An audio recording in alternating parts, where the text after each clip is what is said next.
Qué alegría poder de esta manera conectarme con ustedes y poder ser parte de esta semana de énfasis espiritual que estamos teniendo en la Iglesia de la Boca. Como ustedes saben, en el título que se ha programado para esta semana es Una visión más grande. Y es en mi deseo como pastor de la iglesia y del distrito del centro que junto con ustedes podamos estudiar la palabra de Dios a través de toda esta semana, dedicar tiempo a la oración y a poder conectarnos con ese Dios que tanto nos ama y que también quiere enseñarnos a tener una visión más grande de la que quizás hoy en día estamos teniendo. Esta semana va a ser del todo especial porque tendremos también la oportunidad de escuchar mensajes de parte de otros pastores. Por ejemplo, mañana tendremos al pastor Coronel, Marcelo Coronel, tendremos también la oportunidad de escuchar al pastor André Franco, al hermano Omar Dubox, que es anciano de la Iglesia del Centro, también lo podremos escuchar al pastor Carlos Sapia. Creo que cada uno de nosotros va a ser muy bendecido al estudiar la Biblia, al poder participar de la profundización de los conceptos bíblicos, pero te invito a que allí donde estás, antes de abrir tu Biblia y de poder compartir esta reflexión con cada uno de los que están disfrutando de esta semana de énfasis espiritual en tu casa, te invito a que hagamos una oración para que pidamos al Espíritu Santo que nos ayude a tener una visión más grande de la que nosotros hoy podemos tener, sabiendo que tenemos un Dios que nos ama y que tiene un propósito maravilloso para cada uno de nosotros. Vamos a orar.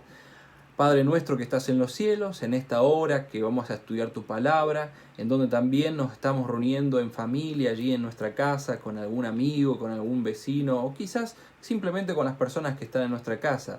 Señor, que este mensaje pueda llegar hasta nuestros corazones y tú nos ayudes a tener una visión más clara, más grande, más amplia de lo que es el propósito para nosotros como tus hijos y como tus discípulos.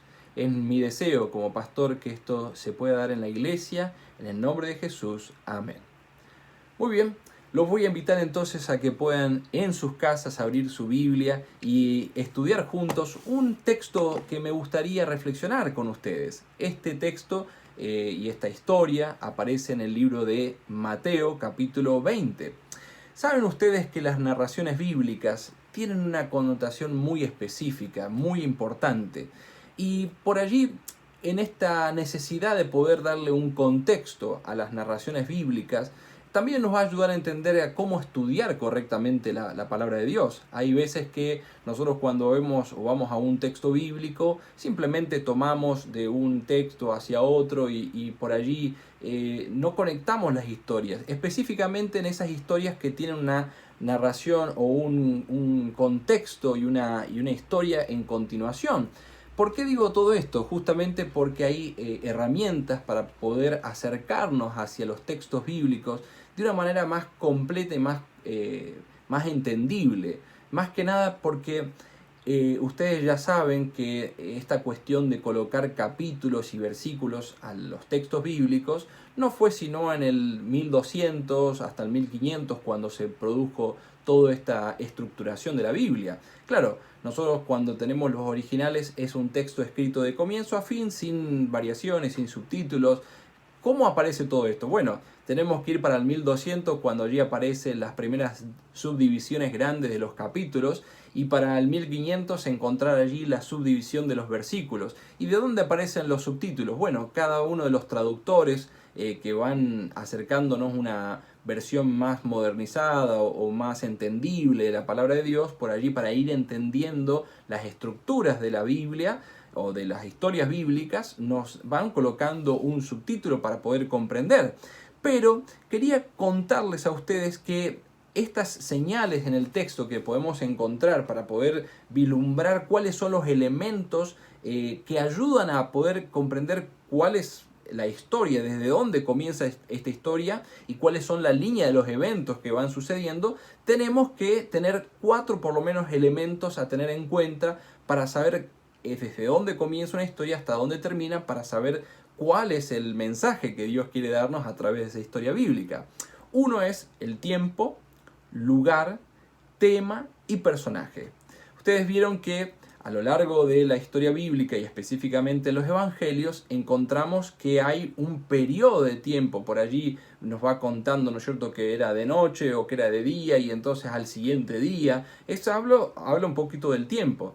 ¿Qué hablar en cuanto al lugar? Bueno, el lugar nos hace referencia, estaban en Jerusalén, estaban en Jericó, estaban en Samaria, estaban del otro lado del Jordán. Esto también nos hace referencia. El tema, por ahí Jesús viene hablando del tema que es el reino de los cielos y está contando, ¿no es cierto?, ese tema, o hay una discusión por allí con uno de los personajes de su tiempo. Bueno, ese es otro tema, ese es otro de los elementos a tener en cuenta, y lo otro es el personaje. Por allí el personaje central es Jesús, por allí se pasa a Juan el Bautista, por allí es otro de los discípulos, ¿no es cierto?, luego nuevamente vuelve a Jesús.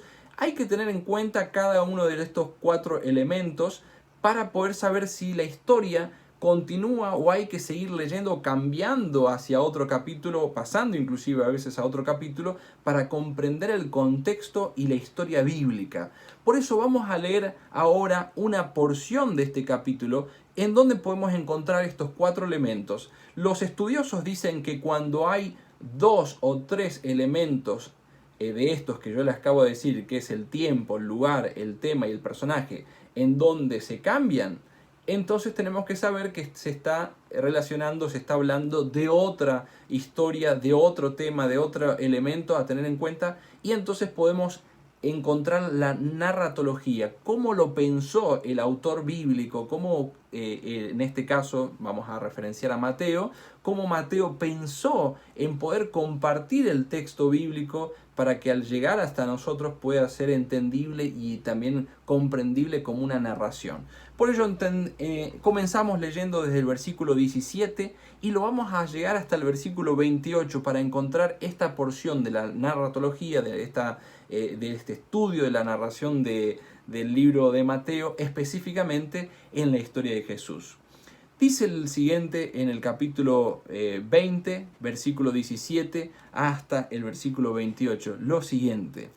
Subiendo Jesús a Jerusalén, tomó a sus 12 discípulos aparte en el camino y les dijo: He aquí, subimos a Jerusalén, y el Hijo del Hombre será entregado a los principales sacerdotes y a los escribas, y le condenarán a muerte, y le entregarán a los gentiles para que le escarnezcan, le azoten y le crucifiquen, mas al tercer día resucitará. Entonces se le acercó la madre de los hijos de Zebedeo con sus hijos, postrándose ante él y pidiéndole algo. Él les dijo: ¿Qué quieren? Ella les dijo: Ordena que en tu reino se sienten estos 2 hijos míos, el uno a tu derecha y el otro a tu izquierda. Entonces Jesús respondiendo dijo: ¿No sabéis lo que pedís? ¿Podéis beber del vaso que yo he de beber y ser bautizado con el bautismo con que yo soy bautizado? Y ellos dijeron: podemos. Él les dijo: a la verdad de mi vaso beberéis, y con el bautismo con que yo soy bautizado seréis bautizados, pero el sentaros a mi derecha y a mi izquierda no es mío darlo, sino a aquellos para quienes está preparado por mi Padre. Cuando los 10 oyeron esto, se enojaron contra los 2 hermanos. Entonces Jesús, llamándolos, dijo: ¿Sabéis que los gobernantes de las naciones se enseñorean de ellas, y los que son grandes ejercen sobre ella potestad? Mas entre vosotros no será así, sino que el que quiera hacerse grande entre vosotros será vuestro servidor, y el que quiera ser el primero entre vosotros será vuestro siervo. Como el Hijo del Hombre no vino para ser servido, sino para servir y para dar su vida en rescate por muchos. Quiero referenciar el versículo 29 para que ustedes entiendan que aquí termina la narración de la historia que Mateo estaba intencionado en compartir. Porque en el versículo 29 encontramos que allí nos dice que al salir ellos de Jericó le seguiría una gran multitud, y entonces allí continúa la narración con otro objetivo, con otra historia. ¿Por qué Mateo quería compartir este contexto de la Biblia? ¿Por qué quería contar esta historia de la Biblia? Bueno, he buscado un poquito de información para poder compartir con ustedes y enriquecer para nosotros también el estudio de la Biblia. Y también sacar algunas conclusiones interesantes a lo largo de todo este estudio que estamos desarrollando. Porque ustedes bien saben que cuando nosotros estamos estudiando acerca de lo que es el tema de la visión más grande, nos podemos ir hacia las cuestiones organizacionales de algunas empresas, de algunas organizaciones que dicen, y bueno, ¿cuál es la visión de una empresa? ¿Qué es lo que hay que tener en cuenta? Bueno, la visión habla de los propósitos que queremos conseguir. ¿Cuál es nuestro propósito a largo plazo? ¿Qué nos gustaría tener en cuenta? ¿A dónde queremos llegar? Eso es una de las definiciones que hoy podemos encontrar acerca de lo que es esto de visión. También, ¿qué poder decir acerca de la visión por allí de las organizaciones? Bueno, podemos decir que esta visión que ellos tienen es algo que les lleva tiempo y desarrollo, y cuando ellos lo van desarrollando, inclusive puede haber un momento en donde cambian su visión, ¿no? Es esa imagen que desean lograr a largo plazo y que las personas que observen, ¿no es cierto?, ¿cuál será la visión que tenía Jesús para sus discípulos y cuál es la visión que él tenía para su propia misión, para su propia tarea? Bueno, vamos a descubrir algunos conceptos interesantes de la visión que tenía Jesús para su iglesia, para sus discípulos y para el tiempo en el cual él estaba viviendo. Entonces, vamos primeramente a referenciar en dónde estaba Jesús, cuál era el lugar de donde estaba Jesús. Ustedes vieron el versículo 17 que dice que Jesús estaba subiendo a Jerusalén. Es interesante que los evangelistas mencionan repetidas veces que después de la partida de Galilea se dirigió a Jerusalén. Muchas veces estuvo visitando a Jerusalén, pero específicamente tenemos que encontrar que esto que estamos ahora leyendo, según los autores bíblicos, según los investigadores bíblicos, encontramos que Jesús está referenciando estos versículos a fines de marzo o principios del mes de abril, en aquella época del año 31 después de Cristo. Porque Jesús finalmente estaba llegando de Betania ese viernes antes de la Pascua. Estamos hablando de un texto que estará muy relacionado con lo que vivimos hace muy poquito en aquella hermosa definición de actividades que tuvimos en la Semana Santa, ¿se acuerdan? Y entonces los sucesos narrados aquí en Mateo del versículo 17 al 28 ocurren por el camino, antes de llegar a Jericó. Por eso el versículo 29 nos referencia a un lugar que ya sabemos que cuando cambia el tiempo, el lugar, el tema, el personaje, tenemos que cambiar la intencionalidad o el entendimiento de la narratología. Es por eso que encontramos que aquí es algo que está sucediendo de camino a Jericó, y Jesús sabe que todo este camino le será una oportunidad para poder conversar algunos asuntos con sus discípulos. Dice que tuvieron que subiendo Jesús a Jerusalén. ¿Por qué? Porque si nosotros nos referenciamos en la zona del Valle del Jordán, podemos encontrar que en esa zona son 300 metros bajo el nivel del mar. Y Jerusalén está, ¿no es cierto?, a 770 metros sobre el nivel del mar. Así que Jesús estaba allí subiendo con sus discípulos, sin hablar acerca de la topografía, por así decirlo, pero también nos ayuda a entender que Jesús está insinuando la idea de ir a Jerusalén como un centro religioso. Estaban subiendo, yendo para allí a encontrarse con una festividad que era la Pascua, donde Jesús conocía y sabía lo que iba a suceder en ese año 31, en donde Él entregaría su vida por rescate por muchos. Jesús tenía su intención de poder darles claridad a sus discípulos de cuál era su visión acerca de lo que sucedería. Y es por eso que tomó a los 12 y nos hace referencia a este caminar de estar junto con ellos, donde muchas personas iban peregrinando también juntos hacia Jerusalén, porque era ese centro religioso para conmemorar la Pascua. Pero Jesús toma aparte a los discípulos. El deseado de toda la gente, página 501, nos cuenta que Jesús seguía, ¿no es cierto?, con sus discípulos y iba adelante y los discípulos iban como detrás, como siguiendo al maestro, pero con sus conversaciones, dejando que todo esto se vaya dando. Y Jesús dice que iba caminando delante solo y los discípulos le seguían con asombro y con temor.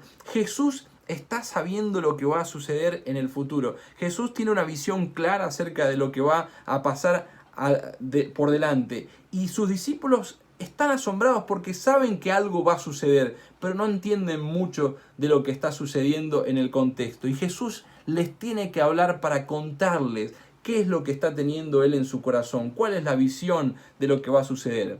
Por eso el versículo 18, he aquí, subíamos a Jerusalén y el Hijo del Hombre será entregado. He aquí subimos a Jerusalén y el Hijo del Hombre será entregado a los principales sacerdotes y a los escribas y le condenarán a muerte y le entregarán a los gentiles para que le escarnezcan, le azoten y le crucifiquen, mas al tercer día resucitará. Ustedes me dirán, claro, pastor, pero esta no fue la primera vez que Jesús había planteado, había contado cuál era su visión de cerca del futuro, de su propio ministerio. No, claro que no. Ya habían sido varias veces revelados estos acontecimientos, por lo menos en el libro de Mateo unas 3 veces. En el libro de Lucas, Lucas nos cuenta no solamente las 3 veces que Mateo y Marcos hacen referencia, sino también unas 3 veces más. Jesús hace referencia a su sufrimiento, a su muerte, a su entrega a los sacerdotes y escribas, pero quizás esta es la primera vez que Jesús referencia que iba a ser entregado a los gentiles para ser azotado y crucificado.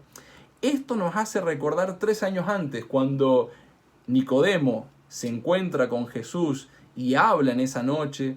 Jesús hace referencia a Nicodemo de la manera como él iba a ser entregado y también muerto en la cruz.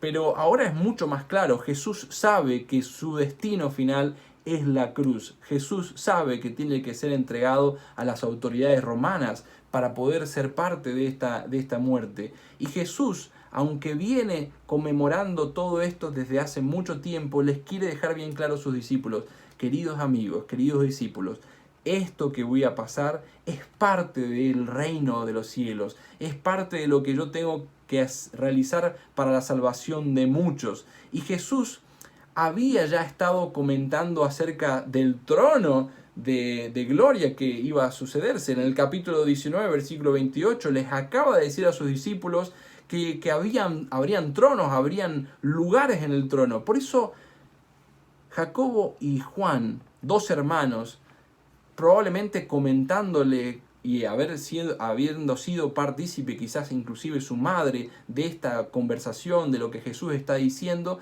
tratan de tomar como ventaja, ¿no?, lugar hacia lo que están sucediendo y se tratan de adelantar.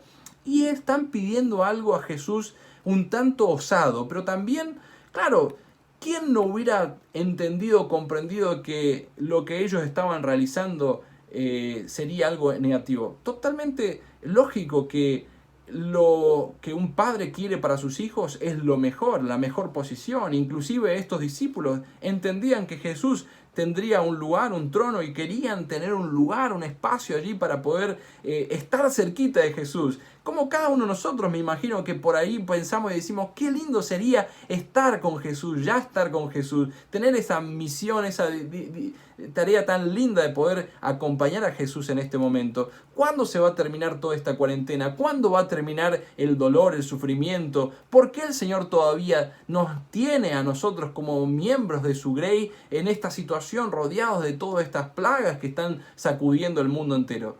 Quizás en este momento tener la visión clara de lo que Dios desea para nosotros como iglesia es lo que nos ayudará a pasar todo este periodo de tiempo teniendo la visión más grande que Dios tiene para la vida de ustedes, para mi vida y para la iglesia entera alrededor del mundo. Tener una visión clara, saber cuál es nuestro objetivo, hacia dónde queremos llegar, nos ayudará a comprender cuál es también nuestra misión y cómo continuar con esta misión.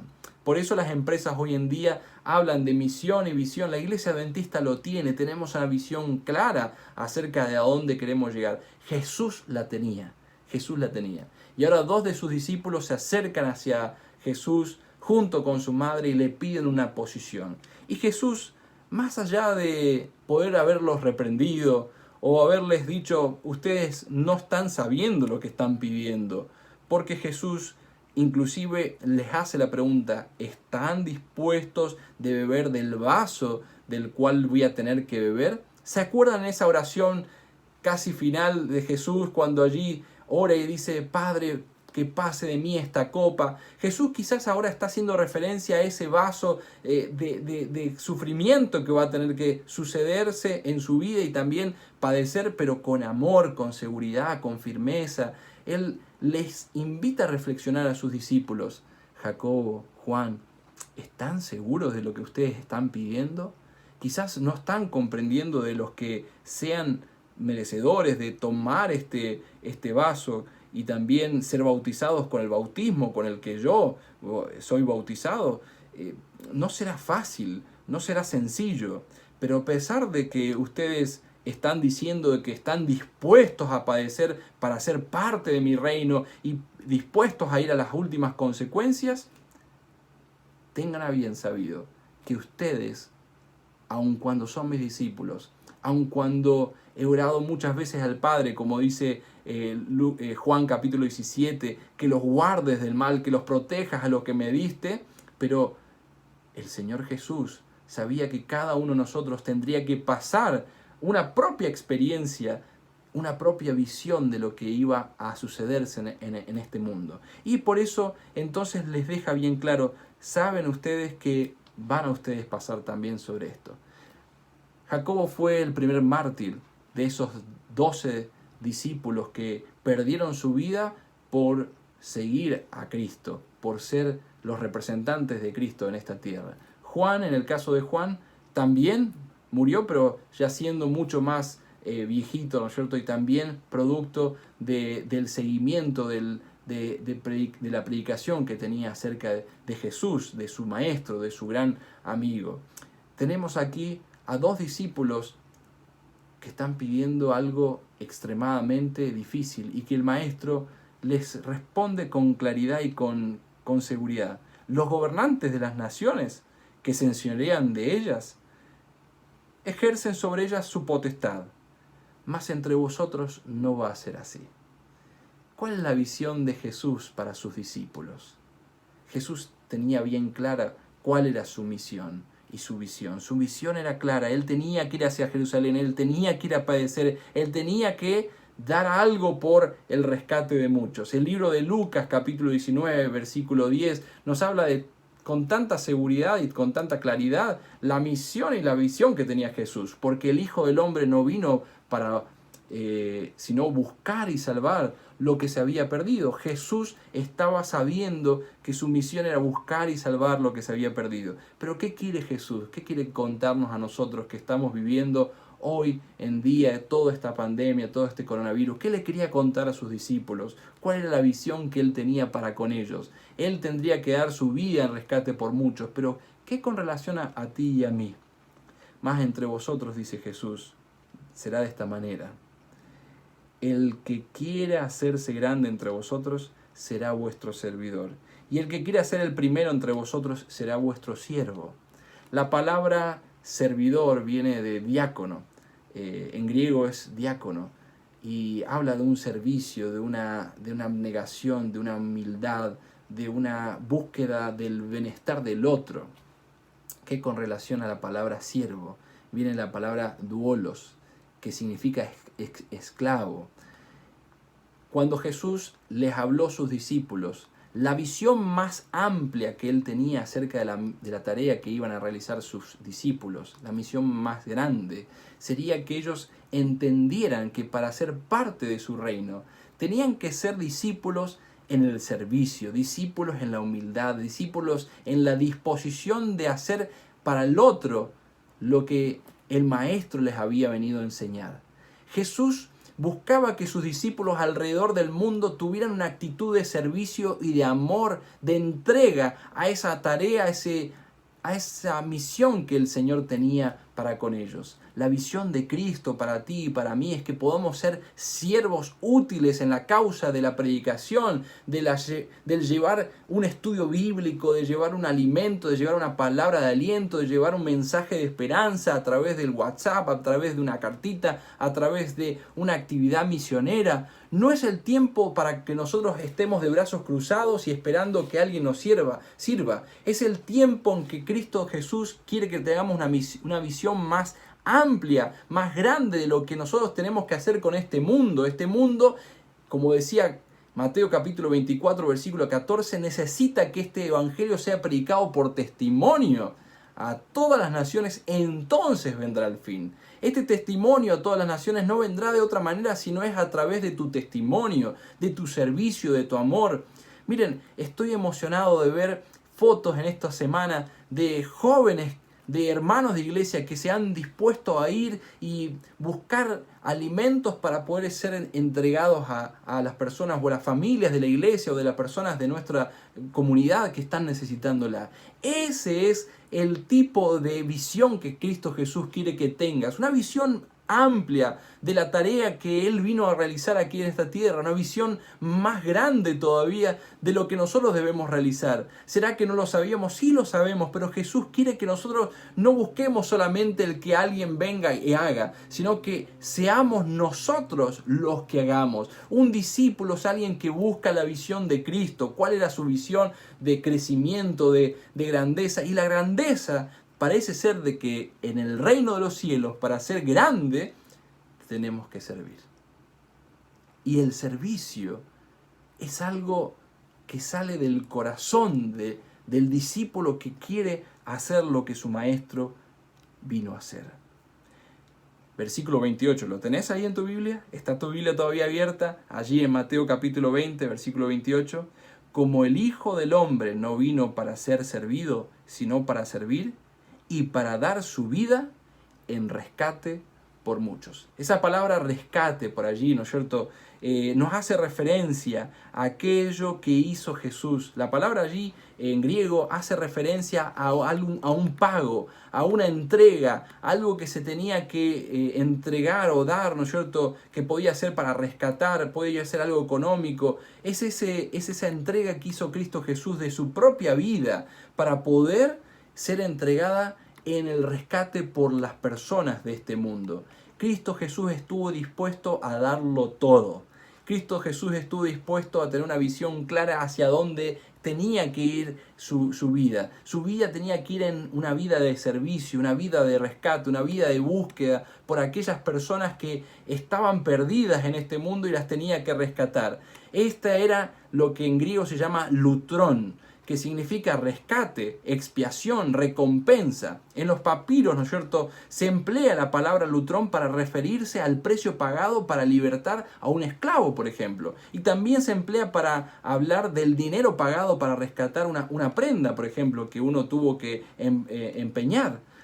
Es esta remisión, es ese rescate que Cristo Jesús presenta aquí a sus discípulos, en donde nos ayuda a entender el máximo sacrificio realizado por ti y por mí. Ese es el rescate que Cristo Jesús quiere que nosotros podamos también ser parte. Una visión amplia de servicio, de abnegación. Una visión que nos ayuda a comprender que cuando nosotros como cristianos sabemos hacia dónde vamos, cuál es el objetivo de la Iglesia Adventista del Séptimo Día, será una vida de servicio, de abnegación, de entrega, en donde podamos también llevar a otras personas a que conozcan quién es nuestro maestro, quién es nuestro líder, nuestro guía. Esos discípulos no pudieron olvidarse de esta anécdota de camino hacia Jerusalén, subiendo hacia Jerusalén, entendiendo que su maestro sabía hacia dónde quería llegar. Estuvieron dispuestos hasta dar su propia vida, porque estaban dispuestos a cumplir aquello que su maestro les había dicho. Id por todo el mundo y predicad el evangelio del reino para que sea testimonio para todas las naciones. Entonces vendrá el fin. Esta es una época importante, mis hermanos, allí donde estás, en tu casa, a invitar a nuestros amigos a que sean parte de esta experiencia de hermosa salvación en Cristo Jesús, que puedan comprender las palabras de esperanza que nos da el libro, la Biblia, la palabra de Dios, y que la Biblia, cuando es entendida y comprendida, nos puede ayudar a comprender hacia dónde tenemos que ir. Amigos, hermanos que están pudiendo ver esta transmisión, es mi deseo y mi oración que allí donde tú estás, en tu lugar, puedas tener una visión más grande, así como Jesús la compartió hacia sus discípulos, de los cuales, una vez que entendieron y comprendieron que esta visión era también para con ellos, sus vidas fueron diferentes. Trastornaron al mundo con un mensaje de esperanza. Esa es la visión que entiendo que la Biblia comparte para con nosotros, y es mi deseo y mi oración que allí donde estás tengas una visión más clara, una visión de servicio. ¿Estás dispuesto a servir a tu prójimo? ¿Estás dispuesto a servir a tu Dios?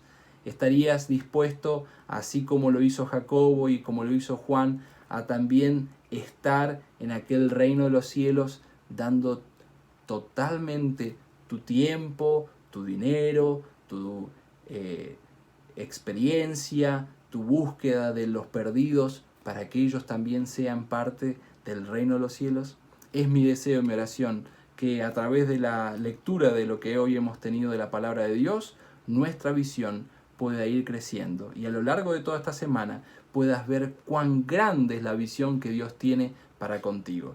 La lección del día de hoy es: Dios desea que tengas una vida de servicio y que tu visión sea bien clara a que en el reino de los cielos, quien es el mayor es el que más sirve. Que Dios te bendiga para que tengas una vida de servicio, y en esta semana que estamos transcurriendo puedas ser un gran servidor, un gran siervo de Dios en donde te toque estar. ¿Hay algo por hacer por tu vecino? ¿Hay algo por hacer por tu familiar? ¿Hay algo por hacer por Cristo? Dios te permita tener esa visión en tu vida. Es mi deseo de oración. Que Dios te bendiga.